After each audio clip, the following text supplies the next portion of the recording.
Here's another variation of using the 20 to 10 pattern. And this is going to be how to set your horse up for a canter depart and get a canter depart. It's a great exercise because you can use the trot 10-meter circle to prepare the horse for the canter, and then you can pick up the canter on the 20-meter circle.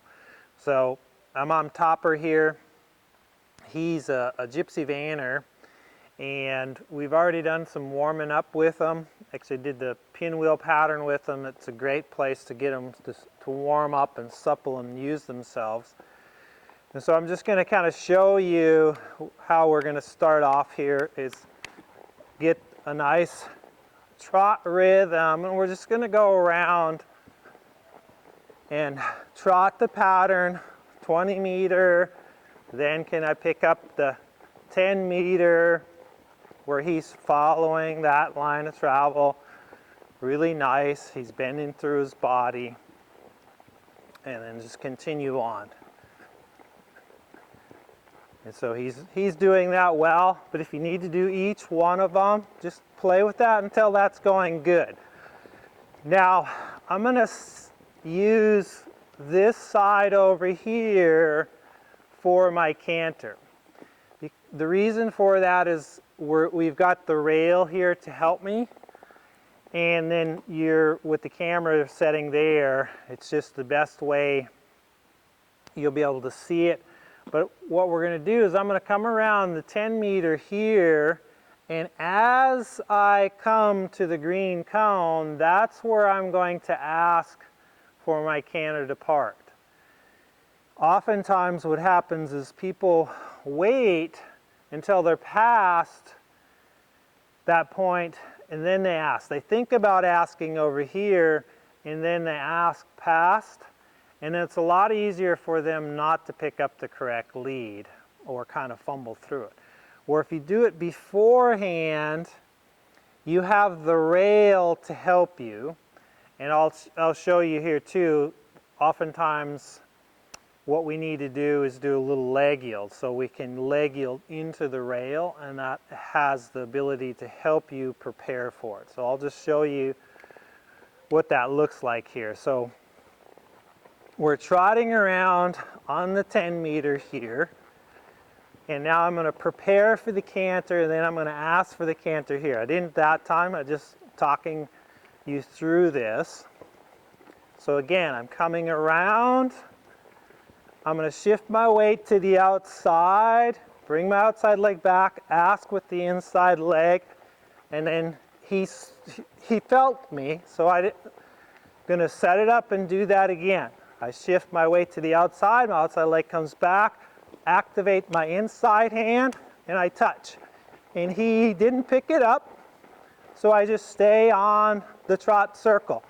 Now I asked, and he got a little tight, so I'm just going to do a couple more trot circles to get him relaxed again. Now he's relaxed, so I shift my weight to the outside and ask, and now we go off onto the 20 meter and go around. See, that's pretty nice. He's holding it, he's maintaining it. So I'm going with him. Now I'm going to ask him to come down. He comes down with me, and that was nice. Really good.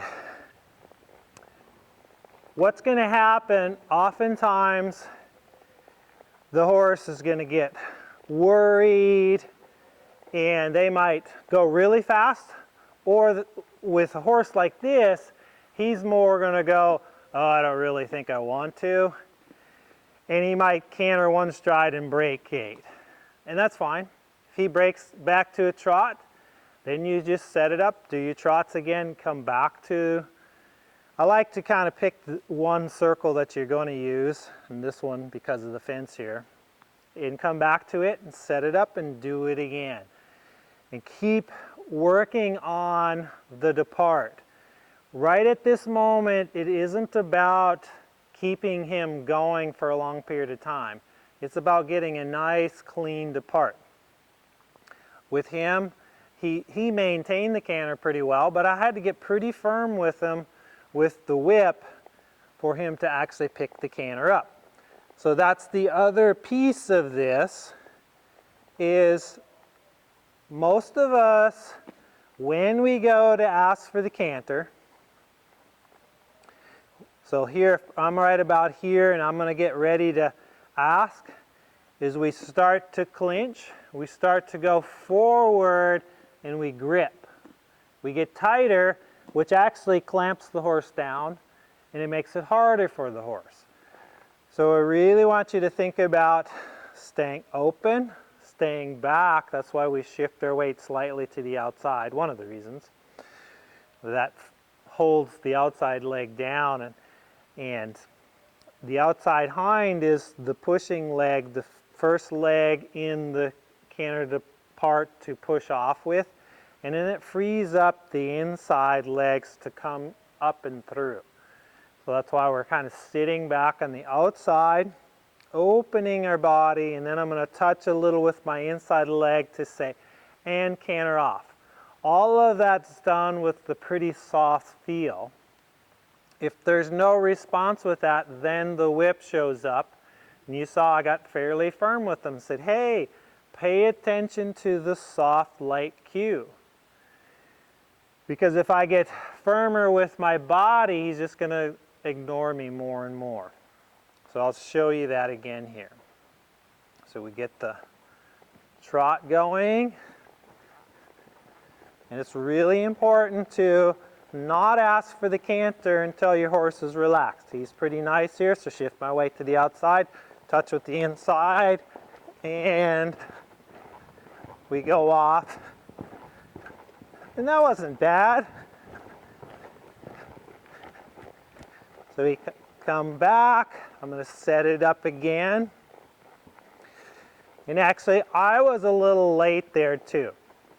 I need to prepare a little earlier. So as I leave the red cone, here I prepare, shift my weight back, and ask. There, see, that was nice because I didn't have to use my whip. He knew what was coming next. So there, and see now the next phase of this is if he's maintaining the canter a little bit, is I'm going to not let him just die out when he wants to. Or we're working towards that. Don't get too caught up in that too early. As you get the canter to part better and better, then you're going to start saying, okay, now stay in the canter longer. And let's say we pick up the canter at this cone here, and he breaks gait halfway between this cone and that cone. What I can then do is right away just pick up the circle there and do another circle there, ask for the canter again, and then goes off, and maybe it's halfway between these two cones, and then do each one. So that's where you can start to use the whole pattern here if you need to in that way. Using the same circle here in the beginning really helps them to know, okay, what's coming next? I know right as I leave the center red cone, coming about here, he's going to get ready, and as soon as he shifts his weight, comes on with the inside leg, that means canter. So that really sets them up for the success of the canter. And I can't reiterate this enough, is don't push the canter. Don't try to force the canter to happen. Allow the canter to happen. Because as you start pushing, forcing it, you're blocking the movement. You're not allowing the movement to come through. So it's going to be different on this side here. He's stiffer this way. This lead is harder for him. So we'll get to see. And I like to start off with their easier lead first. That way they can get some success. Kind of warms them up a little bit. So I'm just starting off here, getting a nice walk. Now I'm going to pick up the trot. And just notice what I did is I just came to the opposite side of the circle here to do the other lead. So now I still have the fence here to help me. And I actually have his buddies right there. So he's going to want to kind of drift into his buddy. That can be a good thing because that's like a little leg yield, will help create a little more bend in his body. So I'm looking for him just to get soft and bending through his body before we even go for the canter. If he falls in, I shift my weight out. There we go. And he thought about it, but then he was going to pick up the other lead. So I just said, nope, let's just get your trot good again. As he wants to just fall in on this circle. I'm going to do little leg yields here, then circle. So I'm preparing him with a little leg yield too. So again, a little leg yield, shifting my weight to the outside, asking him to drift out off the circle a little bit. Okay, prepare, shift my weight to the outside, come on with the inside leg, tap him, nice. See, and then he kind of fell in. And I don't really care so much on where the horse goes once they pick the canter up. If they can go around the circle, that's great. If they go off and you have to use the whole arena, that's fine too. Don't worry so much about that, where the horse goes after they pick up the canter. Again, this is about getting a nice canter depart. And I was pretty happy with that. Yesterday I didn't do this pattern with him, but I was just asking for him to pick up this lead, and he was kind of like, no, I'm not going to do it. And that's why I wanted to do this pattern and show you and use it, because it's a great way to develop the canter, depart without the horse getting all worried and bothered. And that's the other reason why we don't want to push it. We want to allow the horse to pick the canter up, not force them to pick the canter up.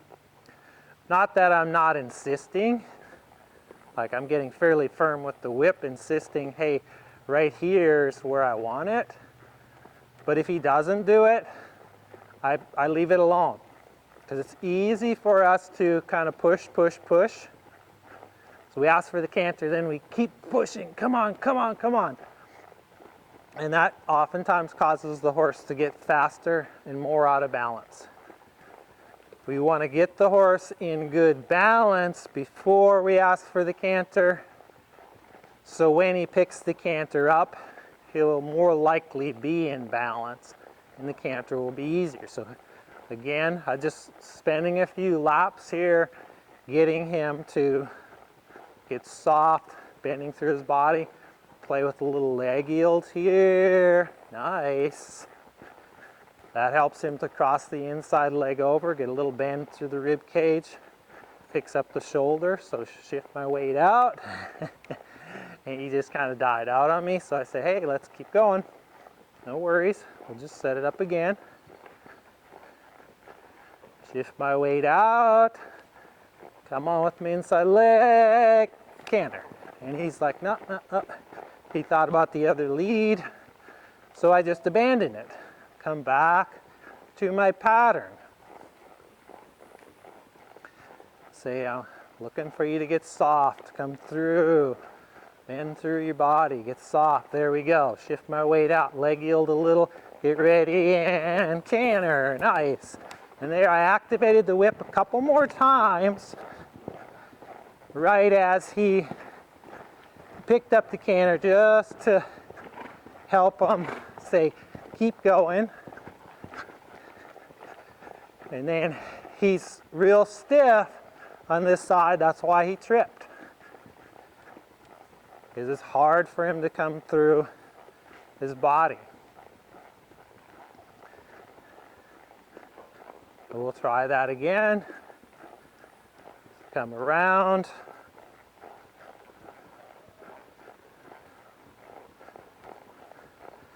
Shift my weight to the outside, do a little leg yield, sit back, and nice. I'm saying, come on, keep going. Give me a little energy here. Yeah.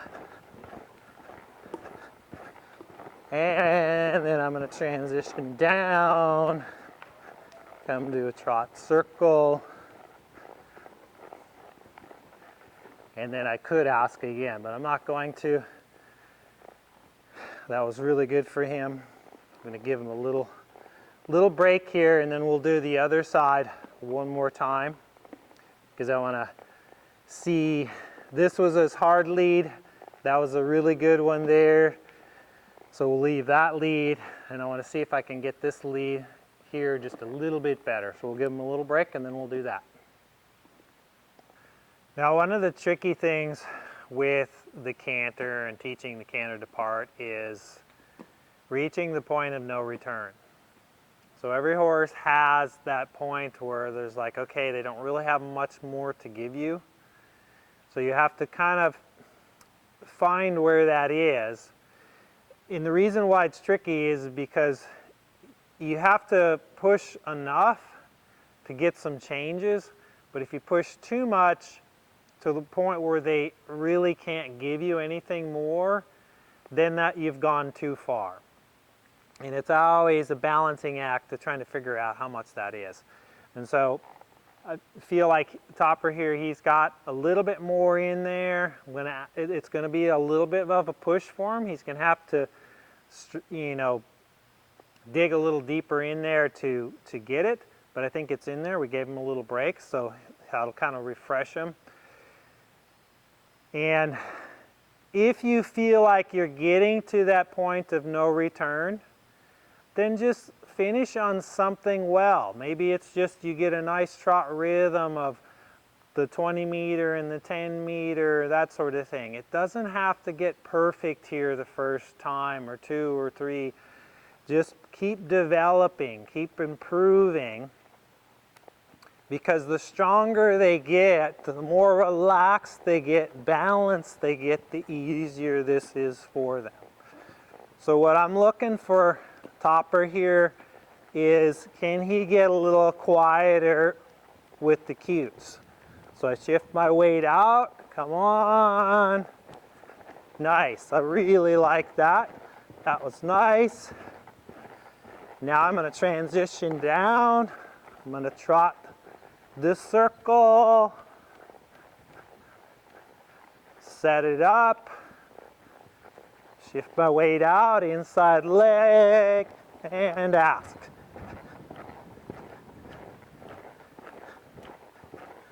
And come down, trot the circle, shift my weight out, and ask. Nice. So there he was able to maintain, or he was able to pay attention to me. And when I asked, he said, let's go. When I came down, he came down with me. That's what we're really looking for, is for him to stay with me no matter what it is I'm asking for. I'm really happy with that. That was nice, because I didn't have to get real big with the whip there, because he's like, oh, I know what's coming. And it just shows me, okay, the left lead, how nice that was. The right lead may take some time, but eventually we'll get to that. And we'll just keep playing with this pattern until we can do that, until we can canter off. Go to whatever other green cone I want to, transition, do a trot circle, pick up the canter again, and just do that until that is no big deal. And once you have that, then you can move on into the next video that I have with this. That is just using this to keep the canter going, to maintain the canter, and being able to do 20-meter canter circles, 15-meter canter circles, and 10-meter canter circles. So stay tuned for the next one. Thanks for watching.